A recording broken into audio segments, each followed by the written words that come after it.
आज हम एक नया चैप्टर के साथ है। चैप्टर 3 है बीएसटी का, क्लास 12 का, प्रबंध एवं व्यवसायिक वातावरण।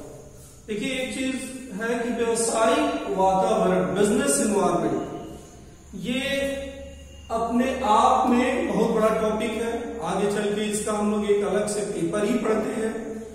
और व्यवसायिक वातावरण ऐसी चीज है जिसमें व्यवसाय जहां पे संचालित हो रहा है उससे संबंधित सारी जितनी भी चीजें हैं, चाहे वो लीगल हो, चाहे आर्थिक हो, चाहे सामाजिक हो, राजनीतिक हो, जिस तरह की भी घटनाएं घटित हो रही है उसके आसपास, वो सारी चीजें इसमें समाहित हो जाती हैं। व्यवसाय को प्रत्यक्ष या परोक्ष, देखिए अभी हम परिभाषा में बात करेंगे, यहां पे हम लोग ज्यादा फोकस करेंगे जो प्रत्यक्ष रूप से व्यवसाय को प्रभावित करती है। तो व्यवसाय जहां भी संचालित हो रहा है, तो ये इस चैप्टर में हम लोग बात करेंगे।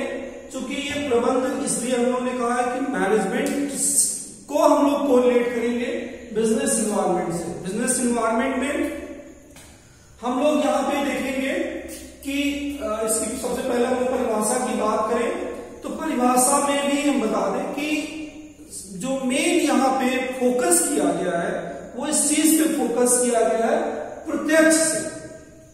मतलब व्यवसाय, जैसे बिजनेस एक कंपनी है, कंपनी जिस चीज का बिजनेस कर रही है, उस बिजनेस, उस व्यवसाय में वो प्रत्यक्ष रूप से कई चीजों से प्रभावित होती है। एक कभी भी बड़ा कंफ्यूजन होता है, वातावरण से लोग इसको समझ लेते हैं कि पर्यावरण से, बिजनेस एनवायरनमेंट। तो वो एनवायरनमेंट का मतलब ये जो मौसम की घटनाएं होती है इससे नहीं संबंधित, हमको उस चीज से संबंधित है जो कि व्यवसाय को प्रभावित करे। तो जैसे कंपनी में जितनी भी घटनाएं होती हैं, जैसे इस समय मान लीजिए कि मेडिसिन की कंपनी है, तो मेडिसिन की कंपनी है, उसको अपनी सेल हो रही है फीवर वगैरह की, अचानक कोई बीमारी आ गई, तो अब क्या हुआ, वो कंपनी उसी चीज की दवा बनाती है, तो जो असर होगा उस कंपनी पे, उस घटना का मतलब उस बीमारी के आने से उस कंपनी के सेल पे प्रभाव पड़ेगा। तो यहां जो भी बात हम लोग करते हैं वो उस व्यवसाय को जो प्रभावित करे, वो सारी चीजें, वो सारे फैक्टर्स इसमें हम लोग अध्ययन करते हैं। व्यवसाय को प्रभावित करने वाले जितने भी फैक्टर्स हैं, जितने भी घटक हैं, उन सभी घटकों का योग जो होगा उसको हम लोग क्या कहेंगे, व्यवसायिक वातावरण कहेंगे। चलिए देखिए इसकी हम लोग परिभाषा की बात करें तो बीपी मार्केल ने दिया हुआ है डेफिनेशन, व्यवसायिक वातावरण, यहां पे इन्होंने कहा है पर्यावरणीय घटकों का योग है। तो पर्यावरण का मतलब पर्यावरण से नहीं है, गर्मी सर्दी बरसात से नहीं है, वो घटक, वो सारी चीजें जो कि उस व्यवसाय को प्रभावित करती हैं। तो पर्यावरणीय घटक का मतलब जैसे हमने कहा आर्थिक, सामाजिक, सांस्कृतिक, राजनैतिक, ये सारी चीजें जो होती है, ये घटक की हम लोग बात कर रहे हैं। यहाँ पे व्यवसाय के लिए जो पर्यावरण है वो पर्यावरण, आर्थिक, सामाजिक, ये सारे घटक हैं। ये इन घटकों की हम लोग उसको बात करेंगे। तो ये जो पर्यावरणीय घटक है उसका योग है। तो हम लोग बिजनेस एनवायरनमेंट में जो भी अध्ययन करते हैं वो सारे घटक, वो सारे फैक्टर्स जो कि व्यवसाय को प्रभावित करते हैं, उन्हीं का योग है। वही सारी चीजें मिलके क्या होती है, व्यवसायिक वातावरण होती है, जो कि व्यवसाय के लिए वातावरण प्रदान करता है। इसको ऐसे प्रत्येक व्यवसायिक संगठन से प्रत्यक्ष संबंध, इस चीज अभी फिर ये क्लियर कर दें। अभी हम लोग चूंकि क्लास 12 की बात कर रहे हैं, प्रबंध की बात कर रहे हैं, तो प्रबंध की जब हम यहाँ पे बात कर रहे हैं तो यहाँ पे हम लोग प्रत्यक्ष की बात करेंगे और बाहरी घटक पे ज्यादा फोकस करेंगे। जबकि व्यवसायिक वातावरण में व्यवसायिक वातावरण आंतरिक और बाहर दोनों आते हैं, लेकिन हम लोग अभी यहाँ पे प्रत्यक्ष इसीलिए हम लोग शब्द किया कि कंपनी के आंतरिक और बाहर, और जबकि आप यहां ज्यादा पढ़ेंगे कि एक्सटर्नल एक्सटर्नल एक्सटर्नल, क्योंकि एक्सटर्नल से कंपनी ज्यादा प्रभावित होती है। इंटरनल जो उसके आंतरिक मैटर है जो भी आंतरिक है उसको तो कंट्रोल कर लेंगे। इसीलिए यहां पे जो हम लोग ज्यादा फोकस कर रहे हैं, प्रत्यक्ष के साथ साथ बाहरी पे हम लोग ज्यादा करेंगे, जो कि कंपनी के बाहर घटित हो रही है। कंपनी के अंदर घटित होने वाली घटनाएं जो होंगी वो आंतरिक होंगी।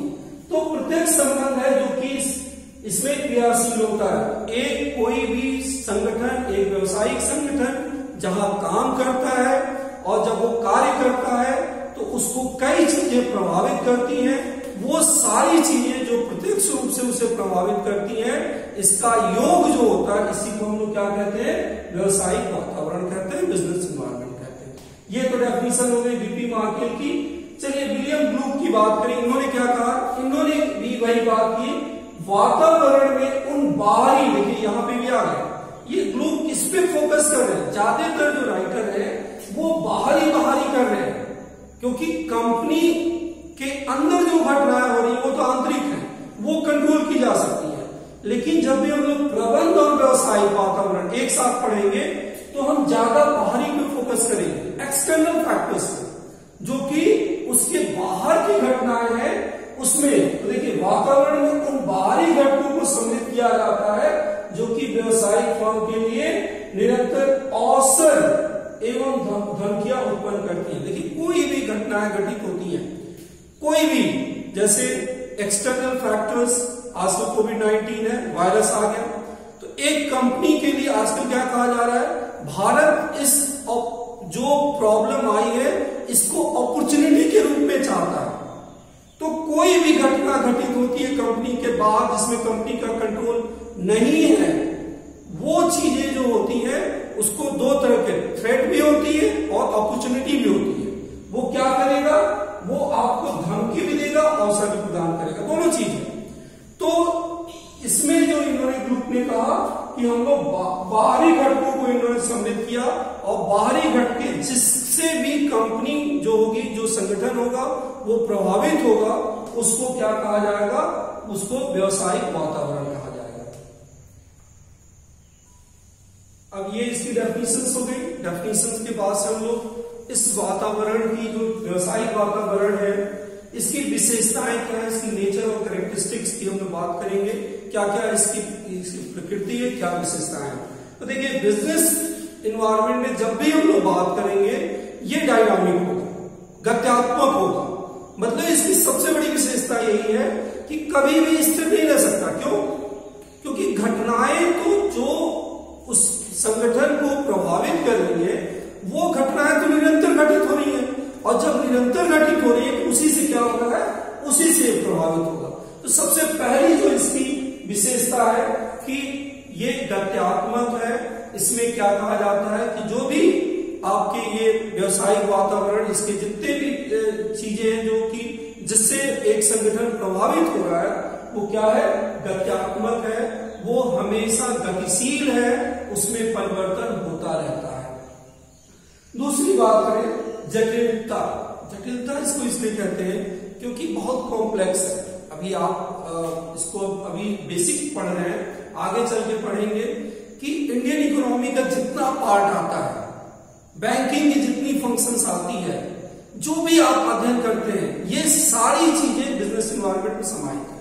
जैसे repo rate, reverse repo rate, CRR, SLR, ये जितनी भी चीजें परिवर्तित होती हैं उससे बिजनेस में सीधा प्रभाव पड़ता है। मतलब एक्टिविटी कहां हो रही है, बैंक में हो रही है, मर्जर एक्विजिशन, गवर्नमेंट कोई लॉ लेके आ रही है, लेबर लॉ में चेंज कर रही है, कॉमर्शियल लॉ में जितने भी चेंजेस कर रही है, जो भी एक्ट चल रहे हैं, तो जितने भी एक्ट हैं अगर उसमें थोड़ा भी परिवर्तन होगा तो इसका सीधा असर कंपनी पे पड़ता है, और कंपनी पे पड़ता है तो इसलिए इसको हम लोग बहुत कॉम्प्लेक्स कहते हैं, कठिन है, क्योंकि इसमें बहुत सी चीजें समाहित हो जाती हैं। जो भी डे टू डे एक्टिविटी हो रही है, बिजनेस जो काम कर रहा है, पता चला अभी हमने प्लास्टिक की एक फैक्ट्री डाली और प्लास्टिक पे बैन लग गया, तो मैंने तो ये सोच के किया कि हम इसका बिजनेस करेंगे, कोई काम हम किए, एक फैक्टर आ गया। किसी ने अभी बिजनेस शुरू किया, पता चला गवर्नमेंट का कारोबार शुरू किया और उसके बाद से कोविड-19 आया, पूरा का पूरा काम था। तो बहुत कॉम्प्लेक्स है, क्योंकि बहुत से ऐसे फैक्टर्स हैं लगभग आप कह लीजिए कि बाहर जो भी घटनाएं घटित हो रही है उस बिजनेस के बाहर उन सारी एक्टिविटीज से वो प्रभावित होता है। तो ये जटिल भी है। सूक्ष्म एवं व्यापक क्यों कहा गया? सूक्ष्म जनरली अभी हम लोग माइक्रो मैक्रो की बात करेंगे तो जो ग्राहक आपका है, जो कस्टमर है, जो सप्लायर है, जितने भी ये सब सूक्ष्म में जो आते हैं जिनसे आपका 1-to-1 रिलेशन या उसके अंदर की जो आंतरिक जो घटनाएं हैं, उसकी पॉलिसी जो है, ऑब्जेक्टिव है, ये सब जो है ये तो होती ही है, ये सूक्ष्म में आती है। फिर इसके बाद से जब व्यापक की हम बात करेंगे तो राजनैतिक, सांस्कृतिक, एक देश से दूसरे देश का जो संबंध है, जो टैरिफ पॉलिसी है, वो सारी घटनाएं बिजनेस को प्रभावित करती हैं। तो सूक्ष्म और व्यापक भी है। जोखिम, देखिए इसमें क्या है कि जो व्यवसायिक वातावरण है इसकी एक विशेषता यह है कि इसमें जोखिम क्या है, जोखिम की क्या घटित हो रहा है, क्या सारी घटनाएं घटित हो रही है, उससे आपका जो बिजनेस है वो प्रभावित हो रहा है।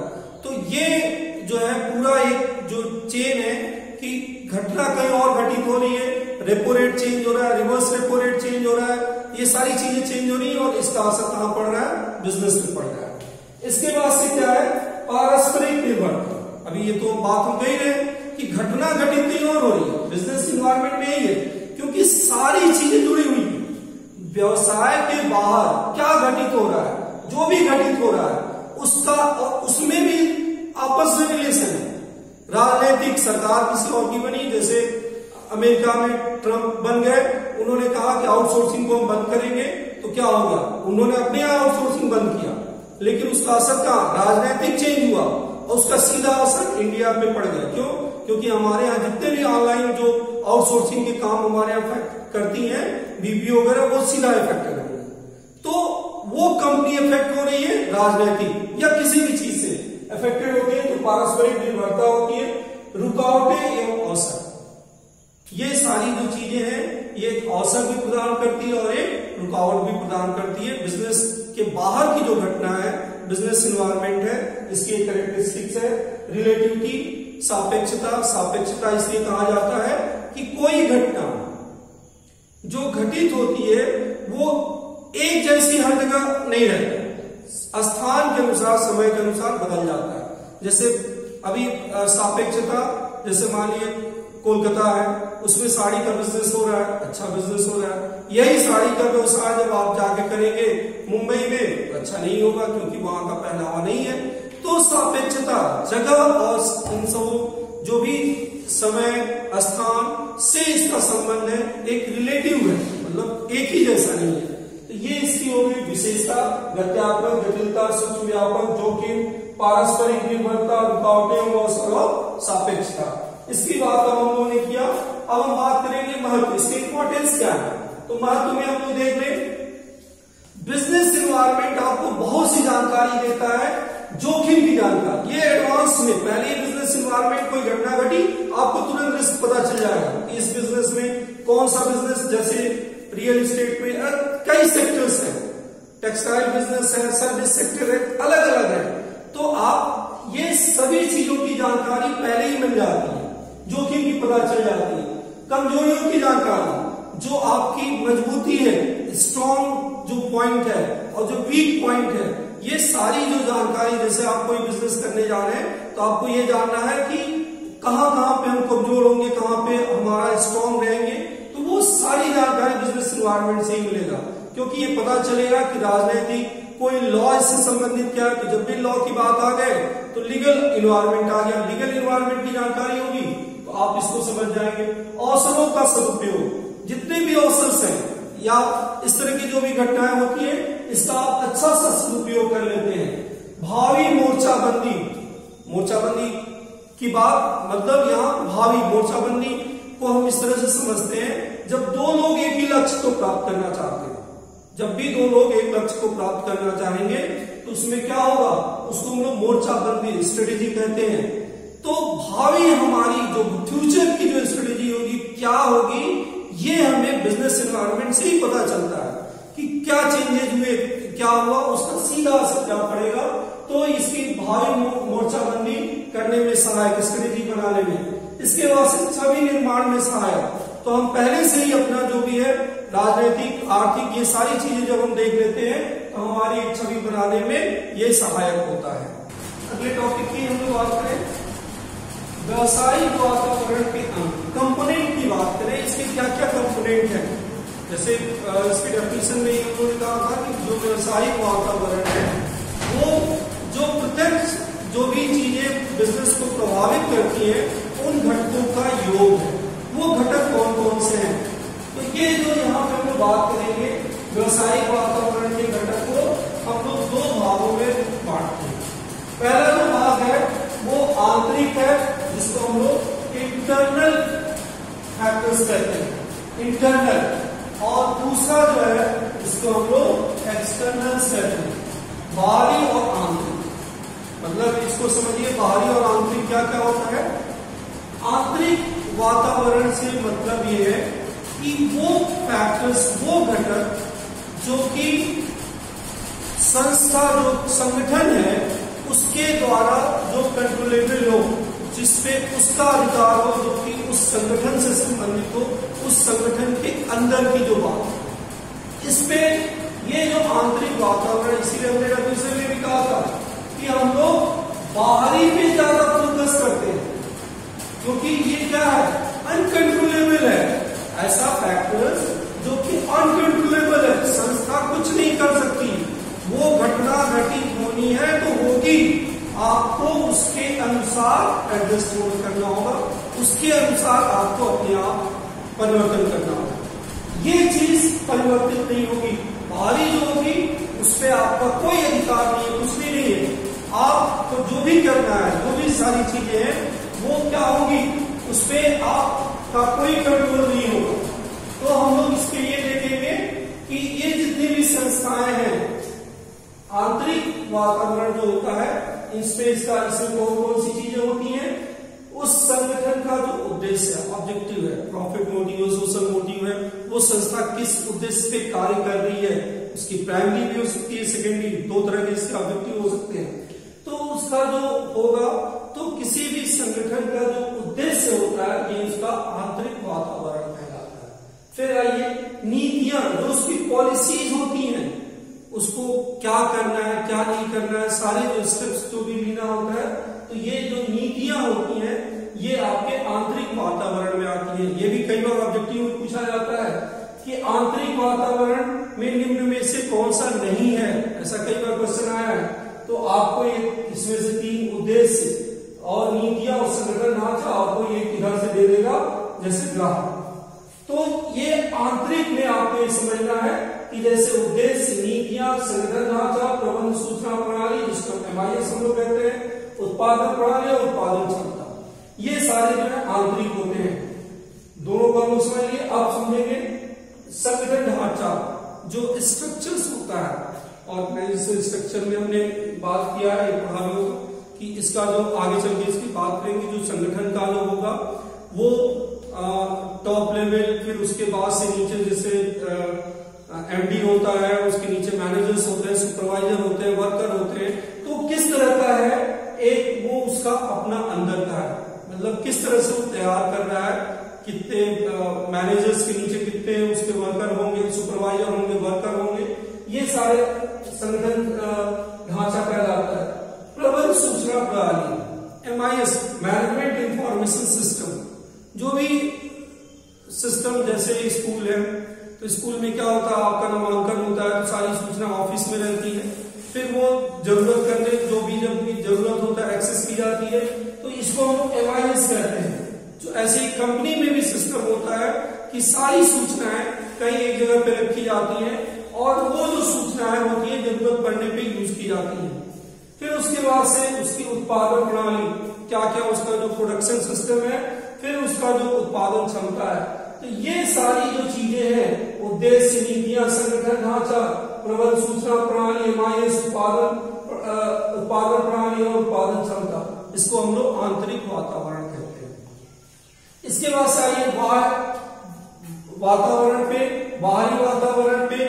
तो इसमें हम लोग 2 भाग में बांटते हैं, सूक्ष्म वातावरण को हम लोग एक और नाम से जानते हैं, क्रियात्मक वातावरण के नाम से भी जानते हैं।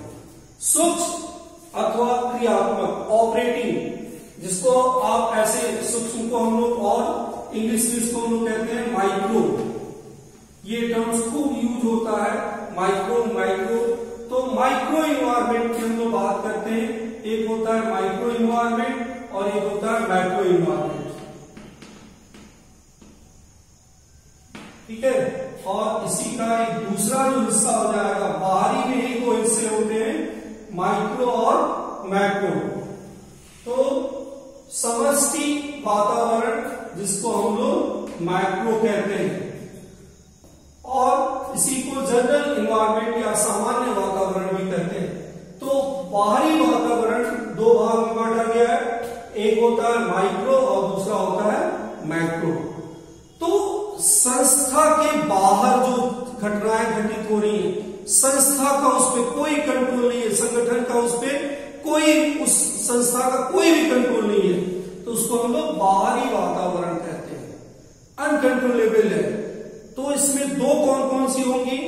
देखिए, माइक्रो मैक्रो बहुत स्पेसिफिक टर्म्स है, जिसको इकोनॉमिक्स में भी अन्य टर्म हर जगह लगभग यूज किया जाता है। माइक्रो का मतलब क्या होता है? जब भी पर्टिकुलर की स्टडी करते हैं, एक विशेष की स्टडी करते हैं, तो उसको हम लोग माइक्रो कहते हैं। और मैक्रो एज अ होल, जब पूरी हम स्टडी करते हैं तो उसको हम लोग मैक्रो कहते हैं। कुछ इसको आप दो पार्ट में बांटे हैं, तो कैसे बांटे हैं? जिस चीज से, जिस फैक्टर से सारी जितनी भी संस्थाएं हैं वो सब इफेक्टेड होती हैं, तो मैक्रो हो गया। माइक्रो का मतलब जो आपका अपना, बाहरी तो है लेकिन आपसे रिलेटेड ज्यादा, पर्टिकुलर आपका अपना संबंध। जैसे ग्राहक, वो ग्राहक आपका है, आपके यहां आपका सामान खरीदता है, बहुत सारे ग्राहक होंगे, लेकिन आप ग्राहक की बात कर रहे हैं, जो कि एक माइक्रो हो जाएगा। इसीलिए इसको क्रियात्मक भी, ऑपरेटिंग भी कहा गया, क्योंकि इसमें आप कार्य करते हैं। इफेक्टेड तो ये भी करेगा, लेकिन ये इतना बृहद होता है, इतना व्यापक होता है कि इससे सभी लोग प्रभावित होते हैं। इससे क्या होगा कि आपको तुरंत असर दे देगा। कोई एक कस्टमर जो है वो नाराज हो गया, या कोई खराब सामान चला गया, तो ऐसा नहीं है कि वो खरीदना बंद कर देगा, आपके यहां से खरीदना बंद कर देगा। तो इसीलिए माइक्रो है। तो इसमें आप क्या आ जाते हैं? कस्टमर्स आते हैं, प्रतियोगिता, ये तो माइक्रो कंपटीशन की जब भी बात होती है, तो आपसे और बाकी जो संस्थाएं कार्य कर रही हैं उसी फील्ड में, उनसे आपका जब भी कंपटीशन होगा, तो इसकी बात की जाती है। कंपटीशन भी, प्रतियोगिता भी आपका सूक्ष्म में आता है, माइक्रो में आता है। पूर्तिकर्ता, सप्लायर, ये क्वेश्चन कई बार, ये ग्राहक और सप्लायर तो ऑब्जेक्टिव में कई बार आया है। ये दो हमेशा पूछे जाते हैं, निम्न में कौन सा माइक्रो इन्वायरमेंट नहीं है? तो जनरली जो होता है, सप्लायर को लोग आप मान लेते हैं कि मैक्रो है, जबकि ये माइक्रो है, क्योंकि ये पर्टिकुलर एक्सटर्नल है लेकिन माइक्रो है। ग्राहक हो गया, प्रतियोगिता हो गया, पूर्तिकर्ता सप्लायर हो गया, सप्लायर के बाद से क्या होगी? जनता, पब्लिक होगी, और विपणन मध्यस्थ जो कि मार्केटिंग वाला है। ये आपके माइक्रो हो गए, जिनसे कि अफेक्टेड होती है संस्था। और ये ऐसे फैक्टर्स हैं जिनमें कोई भी असर होगा, जैसे कस्टमर क्या कह रहा है, क्या नहीं कह रहा है, वो असर आप पे डालेगा, लेकिन आप कस्टमर को बहुत फोर्स नहीं कर सकते, वो बाहरी हो गए। ये सब आंतरिक थे। अब इसके बाद से मैक्रो इन्वायरमेंट में क्या किया जाएगा? ये बहुत विशाल होता है, इसके हम लोग एक एक टॉपिक, जैसे आर्थिक वातावरण पे तो हम लोग बुक ही पढ़ते हैं अलग से, इसमें सारी चीजें आ जाती हैं जो आप कहते हैं कैपिटलिस्टिक, सोशलिस्टिक, मिक्स्ड इकोनॉमी जो बात की जाती है, ये आर्थिक वातावरण है। जैसे हमारे यहाँ कौन सा आर्थिक वातावरण है? मिक्स्ड इकोनॉमी हम लोग यूज करते हैं। जो भी सिस्टम है, जो भी प्रणालियां है, राजकोषीय नीति है, बैंक की जो भी पॉलिसी है, 5 ईयर प्लान है, नीति आयोग है, ठीक है, बैंक की नरसिंह कमेटी रिपोर्ट है, ये सारी चीजें, ट्रेड पॉलिसी है, ये सब आर्थिक में आ जाती है। तो आर्थिक इन्वायरमेंट बहुत बड़ा है, बहुत बृहद है। तो ये जो इन्वायरमेंट, जब भी हम लोग इसकी बात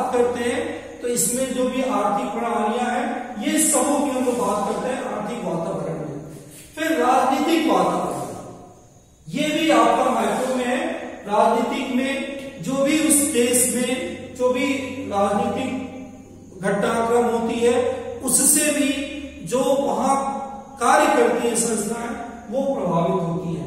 वैधानिक, ये भी बहुत बड़ा टॉपिक है। वैधानिक भी, वैधानिक में सारे जितने भी लॉ ऑपरेटिंग में है उस कंट्री में या वर्ल्ड में, उससे वो संस्था प्रभावित होती है। जैसे mercantile law, sales of goods act है, पार्टनरशिप एक्ट है, कंपनी एक्ट है। अब कंपनी एक्ट बदल गया, पहले 1956 था, अब आपके 2013 आ गया, तो ये परिवर्तित हो गया। अब 2013 हो गया तो आप ये नहीं कह सकते कि हम 56 वाला पालन करेंगे, नहीं, ये सबके लिए ऑपरेट कर रहा है, सबसे संबंधित है। और इसमें जो भी चेंजेस है, लेबर लॉ है, फैक्ट्री लॉ, ये सारे जितने भी लॉ हैं वो सभी आपके वैधानिक में आ जाते हैं। फिर इसके बाद से हम लोग कहेंगे प्रौद्योगिकी एवं तकनीक, ये जो चीजें होती है टेक्नोलॉजी, टेक्नोलॉजी में जो भी चेंजेस होंगे उससे वो संस्था प्रभावित होगी। जैसे किसी भी चीज का ले लीजिए, एक कंपनी मोबाइल की कंपनी है, दौर बदल रहा है, तो वो टेक्नोलॉजी जो होती है ओवरऑल चेंजेस आते हैं। आपकी जो प्रोडक्शन की कैपेसिटी है, आप ओल्ड मशीन यूज करें, न्यू मशीन, क्या टेक्नोलॉजी यूज कर रहे हैं, ये सारी चीजें हैं, तो इसमें आपकी आ जाती है। ये आपके पूरे घटक हो गए, जिसको हम लोगों ने पहले आंतरिक, बाहरी, फिर बाहरी को भी दो भाग में बांटा, माइक्रो और मैक्रो। ठीक है, इसमें हमने बात किया। ठीक है, आगे का जो टॉपिक है भारत में आर्थिक वातावरण, इसकी हम लोग अध्ययन करें। क्योंकि देखिए अभी हम लोग जो व्यवसायिक वातावरण की बात कर रहे हैं, तो जितनी भी संस्थाएं हैं वो प्रत्यक्ष रूप से देखी है प्रभावित हो रही। आंतरिक और बाह्य है, आंतरिक घटक भी है, बाह्य घटक भी है। इसमें हम लोग ये अध्ययन करेंगे कि भारत में आर्थिक वातावरण, जो बिजनेस एनवायरमेंट है, वो भारत के परिप्रेक्ष्य में हम लोग देखेंगे क्या है। तो देखिए भारत की बात किया जाए तो 1947 के बाद से तो आजाद हुआ, इसके बाद से, लेकिन जब भी हम लोग इकोनॉमिक की बात करते हैं तो इकोनॉमिक एक्टिविटी जो स्टार्ट हुई थी एक तरह से 1951 में आपकी प्लानिंग कमीशन जो आया था, वहीं से हम लोग मानते हैं, वहीं से चेंज हुआ। वैसे वैधानिक तो शुरू हो गया था, वैधानिक की बात करें तो कुछ लॉ, लेबर लॉ से संबंधित कुछ बनने शुरू हो गए थे 47 के बाद, लेकिन अगर उस तरह से देखा जाए इसका व्यापक जो असर पड़ने लगा था वो 41 के बाद। तो हम जो अध्ययन करेंगे वो भारत में जो आर्थिक वातावरण है 1951 से लेके आज की तक, मतलब 1920 तक, कि क्या क्या घटनाक्रम चल रहा है, तो उसका हमें अध्ययन करना है। तो देखिए 1951 से लेके 1990 तक, दो मतलब यहां से यहां तक एक हिस्से में अध्ययन किया जा सकता है।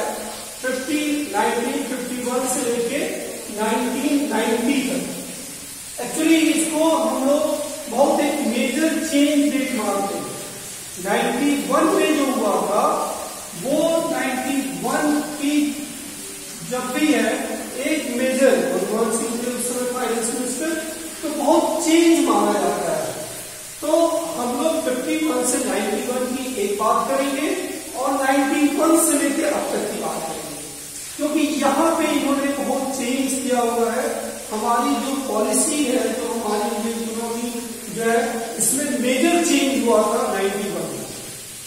इसीलिए इसको हम लोग दो पार्ट में, चलिए पहले हम लोग बात करें 51 से लेके 1951 से 1990 तक क्या हुआ।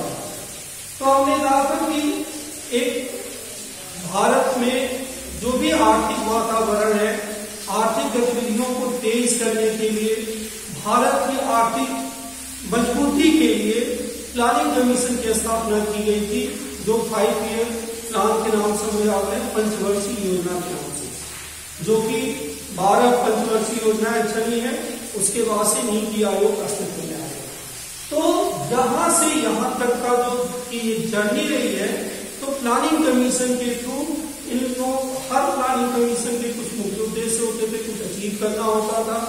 तो उस उसमें भारत ने बहुत कार्य किया, कुछ ब्रेक भी हुई और धीरे धीरे मतलब भारत चली। तो उसके बाद से हमारे यहाँ नीति आयोग आ गया 2017 के बाद से। तो ये नीति आयोग उसके बाद से ऑपरेटिंग है। और फिर 91 के बाद एक नवीन आर्थिक नीति आई। इसको बांटने का कारण क्या है? क्या कारण है कि 1990 में ऐसी परिस्थिति आ गई कि हमें नई न्यू इंडस्ट्रियल पॉलिसी लानी पड़ी। देखिए हुआ क्या था कि जब हम देश आजाद हुआ, हम लोगों ने कार्य किया, तो हम लोग धीरे धीरे धीरे धीरे धीरे धीरे जो विदेशी मुद्रा भंडार था वो बहुत कम होता गया। इतना कम हो गया कि बहुत बुरी स्थिति हो गई। 1990 आते आते ये असर आना शुरू हो गया था 1980 से। 80 से ही दिखने लगा। 85-86 में फिर हुआ कि नहीं, हम लोग बाहर की जितनी भी कंपनी है उसको नहीं आने देंगे। हम लोग बहुत रिस्ट्रिक्टेड थे, हमारे यहाँ क्लोज्ड पॉलिसी थी, बाहर की कंपनी को आने देना ही नहीं चाहते थे। हम ये चाहते थे कि इंडिया की जो कंपनी है वही डेवलप हो, स्वदेशी पे विचार हो रहा था। एक कोको कोला की कहानी भी बताई जाती है कि वो आई, एस्टैब्लिश हुई, फिर उसको बाहर करने की बात हुई। तो कई घटनाक्रम रहा जिससे कि जो विदेशी कंपनियां थी उसमें अस्थिरता का भाव आ गया कि अगर हम पूंजी निवेश करते हैं भारत में तो भारत उपभोक्ता में बाहर का रास्ता दिखा दे।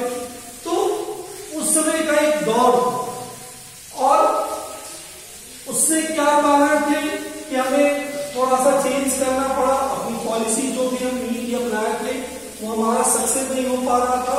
उसका कारण एक तो हो गया राजकोषीय घाटा, बहुत ज्यादा हो गया। राजकोषीय घाटा मतलब ये समझिए कि जो गवर्नमेंट जो बजट बनाती है उसको, उस बजट में जो भी वो इनकम दिखाती है, एक्सपेंडिचर दिखाती है, और इसका सीधा असर भारत या किसी भी देश का जो राजकोषीय फिजिकल जो भी डेफिसिट होता है, इसका जो असर पड़ता है वो सीधा मुद्रास्फीति भी पड़ता है, इन्फ्लेशन पे पड़ता है। और अगर मुद्रास्फीति आप ऐसे समझिए, ये स्थिति हो गई थी कि 1990 में डबल डिजिट में हमारा इन्फ्लेशन चला गया था। तो राजकोषीय घाटा बहुत ज्यादा हुआ, जिससे क्या होता है, मुद्रास्फीति होती है, महंगाई बढ़ने लगती है, और जो अर्थव्यवस्था है उसको एक अच्छा इंडिकेशन नहीं है। एक तो ये कारण था। दूसरा कारण जो हमने कहा, विदेशी मुद्रा भंडार बहुत कम हो गया था, और उस 90 में काफी बहुत इस पे विरोध भी हुआ था कि नई पॉलिसी नहीं आनी चाहिए, लेकिन उसका असर पड़ा। और आज अभी 2020 की स्थिति है कि हम विदेशी मुद्रा भंडार में बहुत अच्छी पोजीशन में है। 500 से ज्यादा, मतलब इतनी अच्छी पोजीशन में आ गए हैं कि धीरे धीरे ये हुआ। उस समय बहुत बुरी पोजीशन थी। फिर क्या था, भुगतान संतुलन बैलेंस ऑफ पेमेंट जो होता है, दो होते हैं, बैलेंस ऑफ ट्रेड होता है, बैलेंस ऑफ पेमेंट होता है।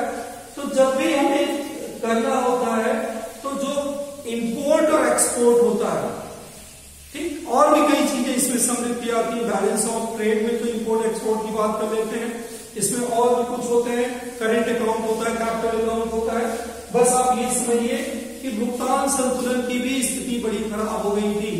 तो ये कारण थे 1991 से 51 से लेके 1990 तक, 1990 तक का ऐसा दौर रहा कि जिसमें हमारी स्थिति जो है वो बहुत दयनीय हो गई, इन्फ्लेशन बहुत हाई हो गया। और इसी कारण जो है वो हम उस दौर को एक अलग अध्ययन करते हैं, और फिर उसके बाद से हमारे अंदर एक मेजर पॉलिसी चेंज की बात हुई, जिसको न्यू इंडस्ट्रियल पॉलिसी कहते हैं, और वो आया 1991 में। तो इसीलिए दो पार्ट्स में इसका अध्ययन कर रहे हैं, 90 के पहले और 90 के बाद। 90 के बाद जो है वो नवीन के नाम से जाना जाता है, न्यू इंडस्ट्रियल पॉलिसी, जिसको हम लोग एलपीजी भी बोलते हैं। इसकी हम लोग बहुत बात करते हैं, एलपीजी।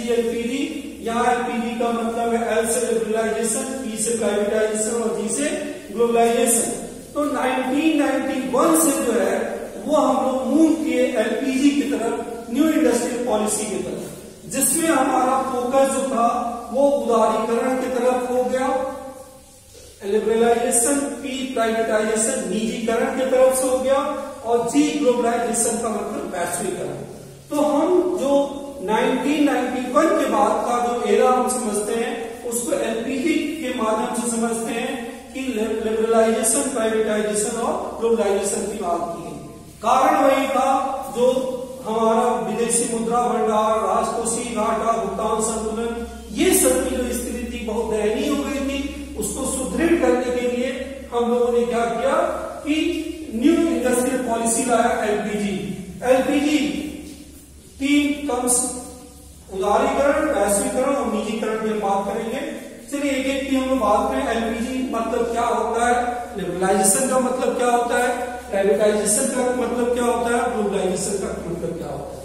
सबसे पहले उदारीकरण की बात करें तो उदारीकरण, लिबरलाइजेशन, उदार, ऐसे ही नाम से ही है, उदार होना मतलब क्या है, जितने भी रिस्ट्रिक्शंस हैं उसको कम करना। रिस्ट्रिक्शंस कैसे थे, हमारे यहाँ लाइसेंसिंग पॉलिसी, लाइसेंसिंग पॉलिसी का मतलब कोई भी काम करना है तो पहले लाइसेंस लीजिए फिर आगे। ये एक प्रतिबंध देता है। जैसे अभी हम कह रहे हैं आपको पढ़ाई करना है तो गाड़ी चलाना है तो लाइसेंस लेके आते हैं। मतलब क्या है, लाइसेंस ये इंडिकेट करता है एक रिस्ट्रिक्शंस है, जो बच्चा होगा उसका लाइसेंस नहीं बनेगा मतलब वो गाड़ी नहीं चला पाएगा। तो लाइसेंस को ऐसे ही कोई कंपनी खोलनी है तो अगर हम लाइसेंसिंग को इम्प्लीमेंट कर देंगे तो उसके द्वारा क्या होगा कि वो कंपनी, होता है ना कि इतनी लीगल फॉर्मेलिटी है कि हम काम ही नहीं कर सकते, तो वो एक रिस्ट्रिक्शंस का दौर है। और अगर उसको आप अपलिफ्ट कर लीजिए, उसको उठा लीजिए, लिफ्टिंग हो जाएगा, मतलब वो आप वहां से लाइसेंस की पॉलिसी हटा लीजिए, मतलब क्या हो गया, कोई भी है आलू प्याज सब्जी जिसको बेचना है वो कहीं आगे बेचे, कोई दिक्कत नहीं है। क्यों, कोई लाइसेंस लेने की जरूरत नहीं है। लेकिन जिसको गन बेचना है, कुछ इस तरह से केमिकल बेचने हैं, केमिस्ट्री में जो केमिकल यूज होते हैं, सारी चीजें जो है वो सबको नहीं मिल सकता, तो उसको एक रिस्ट्रिक्शंस का दौर होता है। तो उदारीकरण का मतलब सरकार ने ये महसूस किया कि जो हमारी स्थिति है वो दयनीय इसलिए है क्योंकि अब हमें उदारीकरण की तरफ काम करना होगा, मतलब अब पॉलिसी में चेंजेस करना होगा। हमको कम से कम ट्रेड पॉलिसी जो भी आप उधर पढ़ेंगे तो ट्रेड पॉलिसी में पहले आती थी कि पॉजिटिव रिस्क, मतलब बाहर से कोई बिजनेस करिए तो रिस्ट्रिक्शंस था, इसका कर सकते हैं। फिर उसके बाद से आगे निगेटिव रिस्क, मतलब इसको छोड़ के बाकी सब बिजनेस करिए। तो ये इसका मतलब ये होता है कि जितने भी प्रतिबंध हैं उसको न्यूनतम करना, प्रतिबंधों को, रिस्ट्रिक्शंस को कम करना ही क्या। इससे क्या उद्योगों पे क्या प्रभाव पड़ा, तो उद्योगों पे ये प्रभाव पड़ा कि औद्योगिक लाइसेंसिंग तथा पंजीकरण की समाप्ति। अब हम इस तरफ काम करने लगे कि जो हम लाइसेंस, हर जगह लाइसेंस, कोई काम कर रहा है लाइसेंस, तो लाइसेंसिंग क्या है, रिस्ट्रिक्शंस कर देती है, उसके आप कोई काम नहीं करते। तो इसको इन्होंने औद्योगिक लाइसेंसिंग और पंजीकरण को समाप्त करना इसका उद्देश्य हो गया। और इससे क्या हो गया, उद्योग के लिए बिजनेस करना आसान हो गया। तो इससे क्या हुआ, बिजनेस के ऊपर एक पॉजिटिव इंपैक्ट पड़ा, वो उद्योग जो है वो बिजनेस करने की तरफ, और अगर उसके तरफ उन्होंने काम शुरू किया।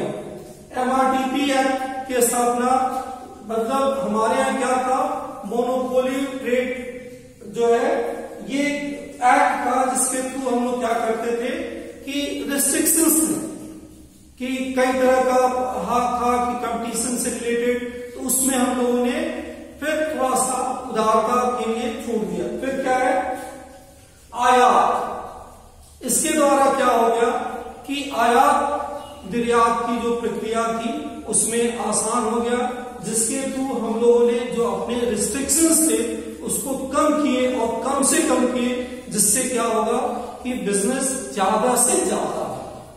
फिर इसके ये हो गया आपका उदारीकरण, लिबरलाइजेशन, एल, इसका एक एल हो गया। अब चलिए हम लोग पी की बात करें, प्राइवेटाइजेशन की बात करें, निजीकरण, प्राइवेटाइजेशन। नाम से ही लग रहा है। निजीकरण का मतलब क्या हुआ? पहले जब हमारा देश आजाद हुआ तो कई सेक्टर जो है वो गवर्नमेंट ने अपने हाथ में ले लिया कि जितनी भी मोस्ट ऑफ द जैसे बिजली, पानी, ये जितनी भी चीजें देख रहे हैं, आज भी कई चीजें हैं जो ये गवर्नमेंट अपने हाथ में ली हुई है। मतलब विकास करना उनकी जिम्मेदारी है। ज्यादा से ज्यादा ऑयल की कंपनी जितनी भी थी सब गवर्नमेंट ने अपने हाथ में ले लिया। उससे क्या फायदा और नुकसान हुआ कि गवर्नमेंट का ये था कि हमारे यहाँ गवर्नमेंट जो सार्वजनिक क्षेत्र जिसको हम लोग बोलते हैं, जो गवर्नमेंट ऑपरेट करती है उसको सार्वजनिक क्षेत्र बोलते हैं। तो गवर्नमेंट उद्योग लगाएगी, क्योंकि उद्योग की एक सबसे बड़ी समस्या क्या है कि बहुत इसमें हैवी इन्वेस्टमेंट करना होता है। तो गवर्नमेंट ने कहा हम करेंगे, हम इन्वेस्टमेंट करेंगे, हम रोड बनाएंगे, हम बिजली देंगे, हम पानी देंगे, ज्यादातर काम हम करेंगे, ऑयल हम देंगे, ये सारे काम हम करेंगे, आप बाकी छोटे छोटे काम मिलेंगे। निजी उद्योग को देने से लोग बचना चाहते हैं, क्योंकि निजी उद्योग में जब भी चला जाएगा तो कैपिटलिस्ट व्यवस्था हो जाएगी और फिर जो अपने हाथ में जो प्राइवेट सेक्टर होगा हो सकता है वो अपनी मनमानी करने लगे। तो इसको इन्होंने क्या किया कि निजीकरण की तरफ काम किया। तो निजीकरण का क्या है कि सार्वजनिक क्षेत्र से निजी क्षेत्र। अब कंपनी ने क्या किया? डिसइन्वेस्टमेंट करना शुरू किया, विनिवेश शुरू किया कि नहीं अब प्राइवेट सेक्टर भी आए, प्राइवेट सेक्टर भी काम करेंगे। तो इस प्रक्रिया को जब हम प्राइवेट सेक्टर को इनवाइट करने लगे, इस प्रक्रिया को हम लोगों ने निजीकरण की संज्ञा दी कि अब जो होगा सार्वजनिक क्षेत्र ही नहीं निजी क्षेत्र भी कार्य करेंगे। और उसी के तहत आज देख रहे हैं कि बिजली कंपनी में भी रिलायंस वगैरह आ रही है। पहले सिर्फ BSNL हुआ करता था टेलीकॉम की इंडस्ट्री, आज देख रहे हैं कि यही LPG की देन है कि इतने हो गए।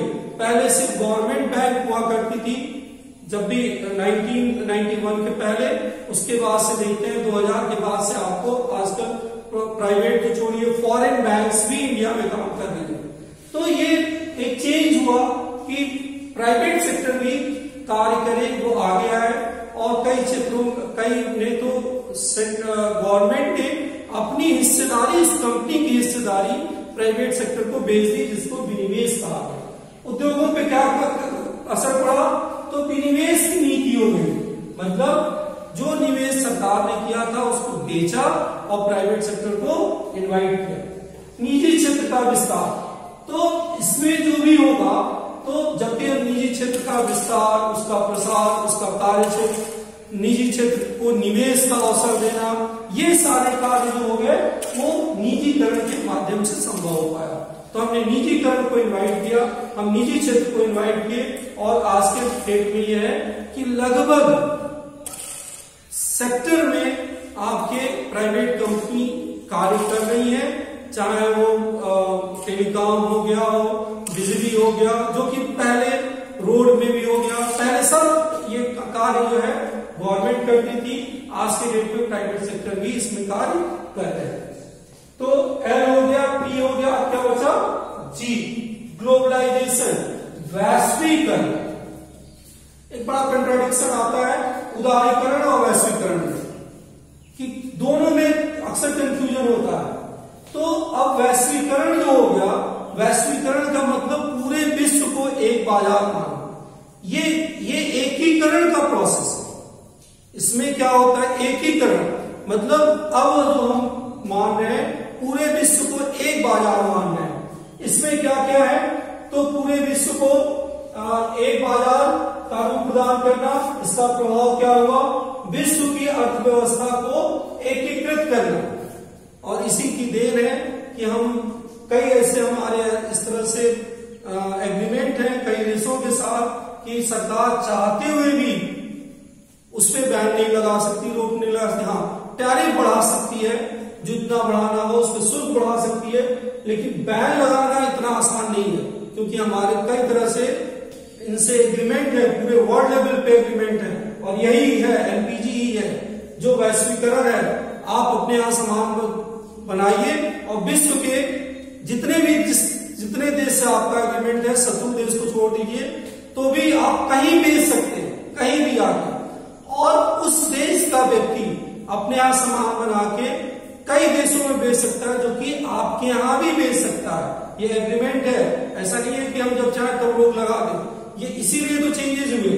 फिर उसके बाद से क्या हुआ, इसमें क्या हुआ, विश्व की अर्थव्यवस्था का एकीकृत करना, अंतरराष्ट्रीय बाजारों का एकीकरण, जितने भी पूरे देश को एक मार्केट, एक कोई प्रोडक्ट आपके यहाँ बनेगा, कोई मोबाइल बनेगा, कोई मशीन बनेगा, वो देश विश्व के किसी भी कोने में आप ले जाकर बेच सकते हैं, वो ड्यू टू द ग्लोबलाइजेशन। आपने इसमें एग्रीमेंट किया है इस देश ने। फिर क्या है, बहुराष्ट्रीय कंपनियों का विस्तार, जितने भी मल्टीनेशनल कंपनीज हैं जो एक देश से ज्यादा देशों में कार्य करती हैं, तो अब तो आ ही गया, क्योंकि आप बात ही कर रहे हैं कि कई देशों में आप कार्य कर सकते हैं। तो इस देश की कोई भी कंपनी जो है वो विश्व के कई देशों में, जब भी एक से ज्यादा देशों में कार्य करेगी, उसको हम लोग एमएनसीज की संख्या देते हैं। बहुराष्ट्रीय कंपनियों का विस्तार किया जाता है।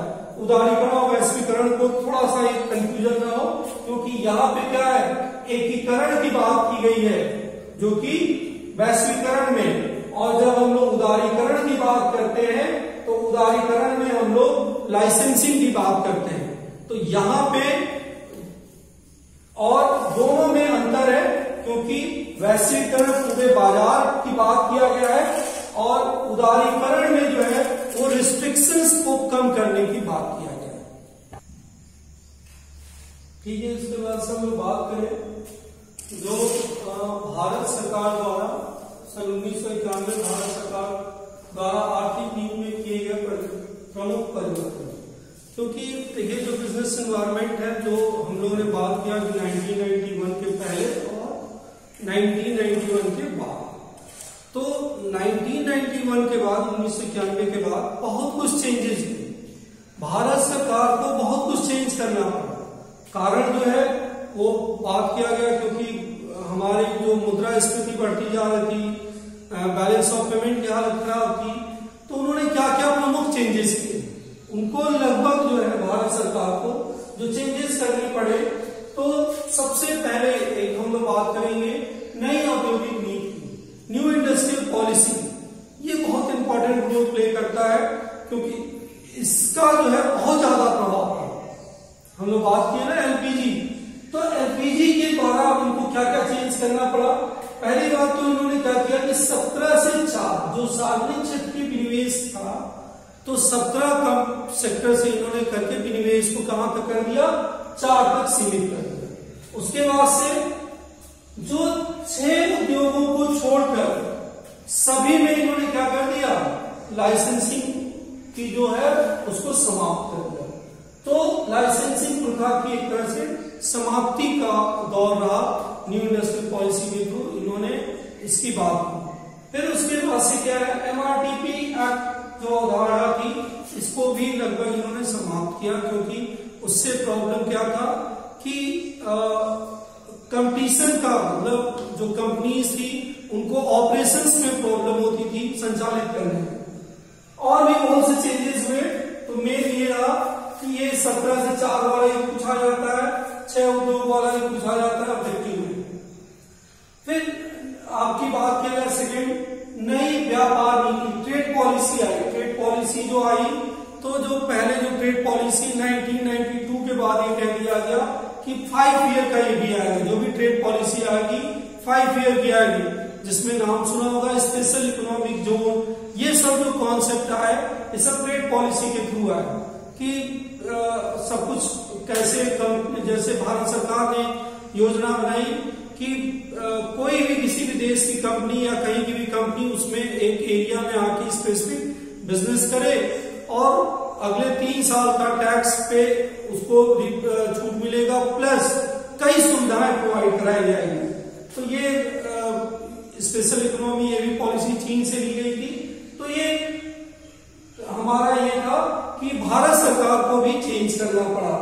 फिर आयात निर्यात के प्रतिबंधों में कमी, उसी के थ्रू जो है जो भी रिस्ट्रिक्शंस थे जो इंपोर्ट और एक्सपोर्ट को, उसमें भी छूट दी गई।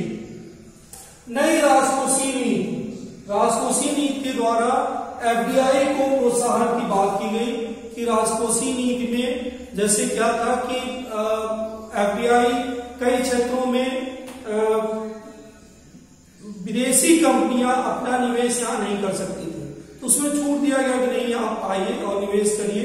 इसी के थ्रू 51% जो था उसको कम किया गया, सरकार ने अपना कम किया और विदेशी कंपनियों को इनवाइट किया। फिर क्या है कि पूंजी बाजार में सुधार, सेबी की भी स्थापना हुई, security exchange board of India. इसने क्या किया कि जो पूंजी जो कैपिटल मार्केट है उसमें जो धोखाधड़ी हो रहा था उसको रोकने के लिए हर्षद मेहता कांड हुआ था, तो उसके बाद से गवर्नमेंट ने क्या किया, उसमें भी बहुत कुछ काम निवेशकों की सुरक्षा के लिए उन्होंने सेबी की स्थापना की। तो ये भारत सरकार को कई चेंजेस करने पड़े जो कि 1991 के कारण। फिर व्यवसायिक वातावरण में परिवर्तन पर प्रबंधकीय प्रक्रिया, मैनेजरियल क्या क्या चेंजेस करना पड़ा इन लोगों को, उनका जो रिएक्शंस था जो प्रबंधकीय। तो इसमें देखिए अधिग्रहण एवं विलय, एक्विजिशन और मर्जर की बात की गई 1991 के पॉलिसी के बाद। फिर क्या किया गया, पूंजीगत ढांचा, पहले जो था वो ओनरशिप कैपिटल की बात की जा रही थी, शेयर इशू किया जा रहा था, अब उसके बाद से डेट कैपिटल की भी, ऋण पूंजी की भी बात की जाने लगी। उपभोक्ताओं की पर केंद्रित, पहले क्या था कि जो कंपनीज थी, प्रोडक्ट थे, जो जिस तरह से जो सेलर थे वो बहुत कुछ अपने अनुसार कार्य करते थे, लेकिन अब क्या हो गया है, अब जो है कस्टमर इज अ किंग, उस पर ध्यान दिया जाने लगा। तो अब कंपनी जो भी कार्य करती है, कस्टमर को, जो आपका ग्राहक है उसको राजा मान के उसके अनुसार कार्य किया जाता है, जो भी पॉलिसी होती है उस पर ज्यादा फोकस किया जाएगा। अब आइए हम लोग प्रश्नोत्तर की बात करें, क्या क्या प्रश्न इससे आपको संबंधित पूछे जाते हैं। तो देखिए जो प्रश्न की बात की गई है, तो व्यवसायिक वातावरण, एक ये प्रश्न कई बार पूछा गया है, व्यवसायिक वातावरण क्या है, इसकी विशेषताएं क्या है, प्रकृति क्या है। तो इसको हम लोगों ने एक तो ये प्रश्न कई बार पूछा गया है, तो मार्केट का हम लोगों ने इसको डिफाइन किया गया था कि जो भी प्रत्यक्ष घटक है जो उसको प्रभावित करते हैं, उन घटकों के योग को क्या हम लोग कहते हैं, व्यवसायिक वातावरण कहते हैं। फिर इसके बाद से इसके जो आयामों की बात की गई है, आयामों की बात तो की गई है कि इसमें जो होते हैं इसके कंपोनेंट्स कौन कौन से होते हैं, तो इसके कंपोनेंट्स की भी प्रश्न पूछा गया है। तो कंपोनेंट्स में एक्सटर्नल इंटरनल हम लोगों ने बात किया था, फिर एक्सटर्नल को दो पार्ट में बांटा, माइक्रो और मैक्रो, तो उस पर हम लोगों ने इसका अध्ययन किया। फिर उसके बाद से एक और प्रश्न बहुत पूछा जाता है एलपीजी से संबंधित, लिबरलाइजेशन प्राइवेटाइजेशन, भारत में उदारीकरण और निजीकरण और वैश्वीकरण को समझाइए और इसका उद्योगों पे क्या प्रभाव पड़ा, इसकी बात की जाती है। एलपीजी की हम लोग बात करते हैं, तो ये तीन मेन प्रश्न होते हैं, व्यवसायिक वातावरण क्या है, फिर उसके बाद से हम इसके कंपोनेंट की बात करते हैं, और फिर हम लोग एलपीजी उदारीकरण लिबरलाइजेशन प्राइवेटाइजेशन ग्लोबलाइजेशन की हम लोग बात करते हैं।